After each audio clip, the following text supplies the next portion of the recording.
নমস্কার, আমি আজকে একটা ভিডিও নিয়ে চলে এলাম। এই ভিডিওটা কোনো কমেডি না, কোনো নিজস্ব কথা বলার জন্য না।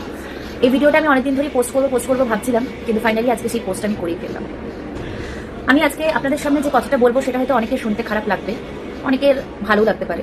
তো যাদের ভালো লাগবে তারা ভিডিওটা মনোযোগ সহকারে শুনবেন শেষ অবধি, আর যাদের খারাপ লাগবে তারা প্লিজ ভিডিওটা স্কিপ করে যাবেন, আমার তাদের কিছু দেয় আসে না। আমি বেসিক কিছু মানুষকে আজকে এই ভিডিওতে উদ্দেশ্য করে এই ভিডিওটা আমার বানানো।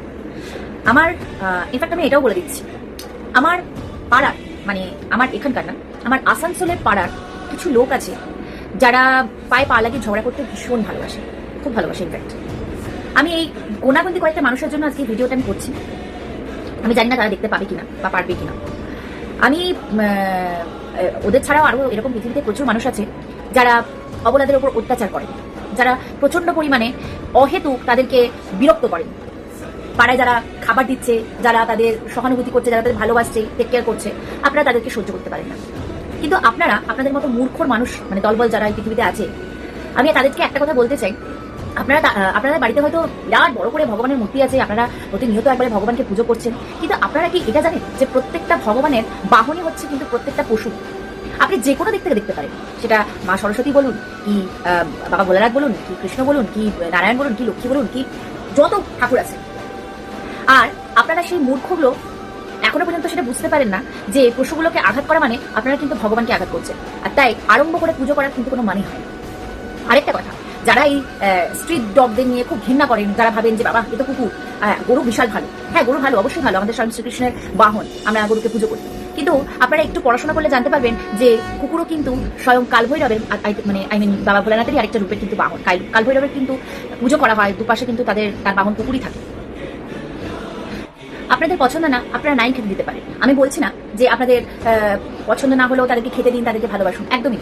কিন্তু হ্যাঁ, তাদেরকে মারার অধিকার বা তাদের খাদ্য কেড়ে নেওয়ার বা তাদের জল কেড়ে নেওয়ার সেই অধিকারও কিন্তু আপনাদের নেই। কারণ একটা কথা মাথায় রাখবেন, রাস্তার কুকুর রাস্তাতেই থাকবে। অবভিয়াসলি তাদের জন্য সরকার থেকে কোনো ঘর বানানো হয়নি যে তারা ঘরে থাকবে। আর যারা এইসব মানে বড় বড় দাদাগিরি ফলান না, সেটা পাড়াতে হোক কি যেখানে হোক, তারা একটুখানি আইনটা নিয়ে স্টাডি করে আসবেন প্লিজ। কারণ এখন আইনই পাস করে দিয়েছে যে পথকুকুরদের পথেই থাকতে তাদেরকে সেখান থেকে কেউ বহিরাগত করতে পারবে না। তাদের ওটাই ঘর, তাদের ওটাই রাস্তা, তাই মানুষজন সেখানে অবভিয়াসলি খেতে দেবে। আর আর এই কথাটা বলতে মানে আমার নিজের খুব রুচিবোধ হচ্ছে যে আপনারা মানুষরা যারা এইসব অত্যাচার করেন অবলাদের ওপর, তারা নিজেকে কত বড় ভগবান মনে করেন আমি জানি না। কিন্তু একটা জিনিস আপনারা ভাববেন যে আজকে আপনি অত্যাচার করছেন ওদের ওপর, আপনি মানুষকে ভয় নাই পেতে পারেন, আপনি আইন কারণ ভয় নাই পেতে পারেন, কিন্তু আপনারা তো ভগবানকে ভয় পেতে পারেন। তাদের এত বড়ম্বা করে পুজো করেন সবসময়, তাদেরকে তো একটু ভয় পাওয়া উচিত। তো আমি মানে বিশ্বাস করুন, যারা এরকম অবলাদের ওপর অত্যাচার করছে বা করে না, আমি ভগবানের কাছে প্রে করি যেন যে হাত দুটো দিয়ে আপনারা ওদেরকে মারেন, সেটা কুকুর হোক, ছাগল হোক, ভেড়া হোক, গরু হোক, যাই হোক, সে হাত দুটো যেন ভগবান করে আপনাদের ভেঙে গুড়িয়ে যায়, সে হাতগুলো যেন আপনাদের কাটা পড়ে। আর এটা মানে যারা ডগস লাভার আছে, যারা অ্যানিমালস লাভার আছে, আশা করছি আমার সাথে একমতই হবে। তো তাই এই ভিডিওটা আমি পার্টিকুলারলি বিশেষ করে আপনাদের জন্য বললাম, যারা আমাদের আশেপাশে ঘুরে বেড়াচ্ছেন। তো আশা করি আপনারা যদি ভিডিওটা দেখে থাকেন অতি মঙ্গল। আর এরপরেও যদি এরকম অত্যাচার চলতে থাকে তাহলে তো এবার ভাই স্টেপ নিতে হবে। এবার সেটা কি সেটা তো আমরা বুঝবো। তো আপনারা দয়া করে একটু পেটে বিদ্যাটা আনুন, আর একটু না স্টাডি করুন, সেটা রামায়ণ হোক কি মহাভারত হোক। প্লিজ দয়া করে আপনাদের ফার্স্ট্রেশনগুলো ওদের ওপরে গিয়ে ফেলবেন না, আমার এটাই অনুরোধ। ভালোবাসতে নাই পারে, কিন্তু তাকে মারার অধিকারও আপনাকে কেউ দেয়নি, তাই আপনি দাদাগিরিটা একটু কম ফলিয়ে নিজের চলটায় পেয়ে যাবেন। আমি ভিডিওটা এখানে শেষ করলাম।